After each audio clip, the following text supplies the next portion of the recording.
Hola, soy Sócrates Serrano. ¿Sabías que San Nicolás vive en una región llamada Laponia? Sí, Laponia, donde aparecen las auroras boreales. Pero así se llama también esta obra de teatro dirigida por Basilio Álvarez, que vamos a hacer el 21 y 22 de diciembre en el Centro Cultural Chacao. Laponia habla de la historia de una venezolana que emigra a Finlandia y se casa con un finlandés.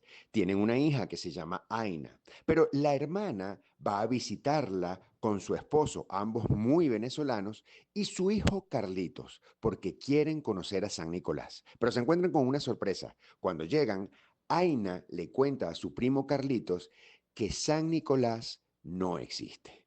Y aquí comienza esta historia maravillosa de enredos, familia, verdades, mentiras, migración, venezolanidad, amor y finalmente muchísimo compromiso para construir espacios futuros de encuentro. Laponia es una comedia muy divertida que deja grandes reflexiones. Actuamos Pati Oliveros, Nerea Fernández, Marcos Moreno y yo. Las entradas están a la venta en livery.com, en Cachea, en las taquillas de Cinex y también en las taquillas del Centro Cultural Chacao. El 21 de diciembre a las 7 de la noche y el 22 a las 4 de la tarde.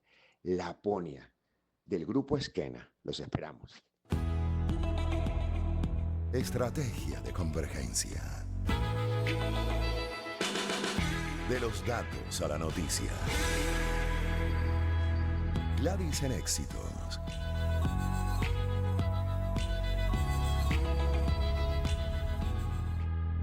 En esta primera hora vamos a revisar un valor que es muy importante para el desarrollo, para el avance de los países, y es el de la confianza, y específicamente el de la confianza de una sociedad sus líderes políticos en la política. Se ha vuelto un desafío del siglo XXI. La confianza de la sociedad en la política es un tema ya de gran relevancia en el mundo contemporáneo, porque en las últimas décadas hemos sido testigos, lo hemos vivido en carne propia, de esa creciente desconfianza hacia las instituciones políticas y hacia sus representantes. Este fenómeno ha generado todo un debate muy intenso sobre las causas, sobre las consecuencias para los países, para las sociedades, para el mundo, y cuáles pueden ser las soluciones a esta crisis de confianza. Para hablar de esto tenemos a Fernando Espírito, es politólogo, es consultor e investigador también, profesor en políticas públicas, especializado en el impacto del entorno sobre las empresas, especialmente en el área regulatoria y en temas de desarrollo económico. Bienvenido, profesor, buenas tardes. Sí, buenas tardes, Gladys. Muchísimas gracias por la invitación. A usted gracias por estar con nosotros estos minutos para revisar este valor tan importante para avanzar. La erosión de la confianza, y son muchos los factores, yo creo que muchos los tenemos presentes incluso, ¿no? Como la corrupción, claro, por ejemplo, el incumplimiento de las promesas, el desconexión y la falta de empatía con la realidad que se vive. Sí, bueno, yo empezaría con una observación de base, Gladys. En primer lugar, el objetivo básico de la política en cualquier sociedad tiene como mínimo una cosa particular, que es garantizar el orden. Es decir, lo mínimo que se puede esperar de la política es que haya una sociedad que sea viable, donde no nos matemos unos a otros, y a partir de ese mínimo, bueno, construimos una gran cantidad de objetivos que tenemos los ciudadanos de las sociedades modernas. Entonces, bueno, bienestar material, participación, realización profesional y miles de otras cosas. Pero por lo pronto, el orden es lo fundamental. ¿Por qué obedece la gente? ¿Por qué somos hasta cierto punto obedientes en la sociedad y sumisos, y me disculpa la palabra, en las sociedades modernas? Bueno, por muchas razones. Por ejemplo, está el tema del castigo. Si nos portamos mal y violamos las reglas, nos tenemos una sanción. Está el factor conveniencia. Si nos portamos bien, entre comillas, podemos recibir gratificaciones materiales o simbólicas. Y está el tema racional, es decir, los ciudadanos, muchos ciudadanos piensan, bueno, que hay que portarse bien, entre comillas, hay que respetar la ley y el Estado de Derecho, porque si no, las sociedades serían sencillamente caóticas, serían invivibles, por ponerle un nombre extraño, ¿no? Entonces, lo que se ha demostrado en los últimos años, y lo que podemos ver en las sociedades modernas, que el tema de la conveniencia ha tenido mucha importancia para el orden. Es decir, los ciudadanos esperamos de los gobiernos un bienestar material creciente, que se satisfagan nuestras necesidades, que la pobreza no crezca exageradamente, porque no haya desigualdad, por ejemplo. Entonces, una de las principales cosas que fomenta la desconfianza en la política es precisamente eso, que los gobiernos no están satisfaciendo suficientemente estas exigencias materiales, demandas y exigencias materiales. Eso ciertamente ha mermado la confianza que tienen los ciudadanos en sus sistemas políticos, y es lo que está causando tantos problemas a lo largo y ancho del país, del planeta, desde los populismos de izquierda, derecha, las guerras civiles, etcétera, etcétera. Pero además, lo otro, profesor, todavía para mí más grave, no sé cómo lo ve usted, el hecho de que muchas veces dentro del discurso, bueno, cuando están sobre todo aspirando a un cargo público, ¿no? Político, bueno, se venden una gran cantidad de cosas que la gente compra. De hecho, bueno, manejan algo tan delicado como la esperanza, la ilusión de una población, pero luego ya en el poder, pues ocurre todo lo contrario, diametralmente opuesto. Es decir, comienza a evidenciarse más bien el verdadero interés por adquirir ese poder, ¿no? Que es básicamente para lograr intereses personales particulares y no en línea con los colectivos. Ahí se rompe, se quiebra totalmente la confianza. Claro. Sí, fíjate, ese es uno de los dilemas de la democracia en su aspecto electoral. Los gobernantes o los políticos, para resultar electos, pues tienen que ofrecer cosas. No hay otra salida a esto. Es uno de los grandes dilemas de la democracia. Entonces, en ese sentido, los políticos ofrecen muchas cosas y levantan expectativas que a veces no van a estar en capacidad de responder. O sea, hay una movilización permanente de los electorados y de los pueblos a través de las expectativas. El no cumplimiento, la no realización de estas expectativas es lo que causa ciertamente esta crisis de confianza. Fíjate, Claudia, aquí hay un tema interesante, es que la confianza no tiene necesariamente que ver, no tiene paralelo en lo individual, es decir, no necesariamente es popularidad, influencia que podamos tener en una persona o en un político. En realidad, la confianza es que haya capacidad estatal, por ejemplo, para satisfacerla, o sea, que haya canales entre el ciudadano común y corriente y el sistema político, el gobierno en este caso, para que el sistema político, para que el ciudadano pueda articular o hacer esas demandas y el sistema político pueda satisfacerlas. Es decir, es un tema institucional, si se quiere. Tenemos que tener un sistema político suficientemente abierto en los cuales esos canales de comunicación estén siempre abiertos para que el ciudadano, digamos, plantee sus problemas. Pero a su vez tiene que haber capacidad estatal. Es decir, capacidad estatal es capital político por una parte, pero también recursos materiales y humanos para satisfacer esas necesidades. Entonces, la confianza desde este punto de vista es como una doble condición en la cual el ciudadano plantea demandas y se supone que el sistema político tiene que satisfacerlas porque está escuchando al ciudadano. Cuando esos canales no están, porque como dices tú, o hay corrupción, o hay autoritarismo, o hay libertad, o hay censura de prensa, o hay autoritarismo, represión, etcétera. Bueno, entonces esos canales se interrumpen y el resultado es que el ciudadano sencillamente no tiene dónde expresarse y eso redunda en una tremenda crisis de confianza como la que tenemos hoy en día. Que de hecho también le quería preguntar sobre las consecuencias de una crisis de confianza, en qué deriva, ¿no? De una sociedad en la política, profesor, para el propósito común a fin de desarrollar a una nación, de seguir adelante, ¿no? Además con otros valores como la unión. ¿Qué consecuencias tiene? Y por otro lado también me gustaría con usted revisar lo que ha sido el comportamiento hasta el momento de una sociedad como la venezolana, que muchas veces ha depositado confianza en los liderazgos políticos, sean de izquierda, derecha, etcétera, en estos proyectos, por ejemplo, también el propósito de cambio para un mejor país que le dé oportunidades a la mayoría, ¿no? Esa igualdad de acceso a las oportunidades. Entonces, ahí también, ¿qué está evidenciando la sociedad venezolana? Porque muchas veces se ha faltado esa confianza. ¿Y hasta qué punto podemos llegar dentro de los abusos que ha habido, incluso los excesos sobre esa confianza depositada? Claro, fíjate, el problema se puede visualizar relativamente fácil, ¿no? Cuando no hay capacidad estatal, cuando el Estado o el gobierno sencillamente no cumple, no satisface esas expectativas, no cumple con lo prometido, bueno, el problema es que sencillamente la pobreza, por ejemplo, aumenta. Cuando la pobreza aumenta, ocurre en las personas y en los grupos familiares algo muy sencillo. Es decir, el capital social se destruye. Las personas ya no quieren militar, ya no quieren salir a protestar, ya no quieren militar en partidos políticos o en grupos de presión, etcétera, etcétera, porque sencillamente no tienen tiempo y tienen que buscar la comida. Eso es lo que se llama en ciencia política masificación.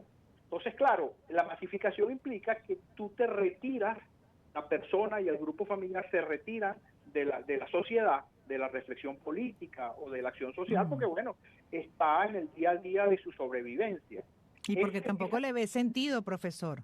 Nosotros hemos tenido una catástrofe económica a lo largo de los últimos lustros, y eso sirvió, bueno, para que la oposición o para que la actividad política en Venezuela, para el surgimiento de la antipolítica, si se quiere, y bueno, le dio a los que tienen el poder una gran ventaja.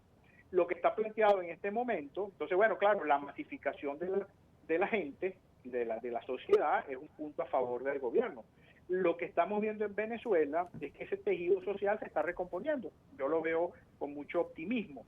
¿Por qué? Bueno, porque hemos tenido, la oposición en cierto sentido ha logrado articularse y la gente está volviendo a articular, está volviendo a generar capital social.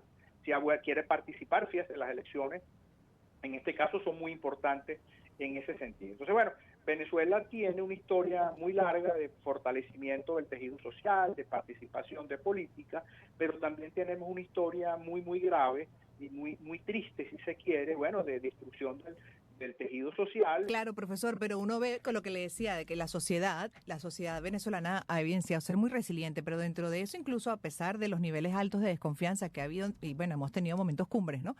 Incluso con el liderazgo opositor también en Venezuela, uno ve cómo nuevamente se vuelve a depositar confianza, y me incluyo.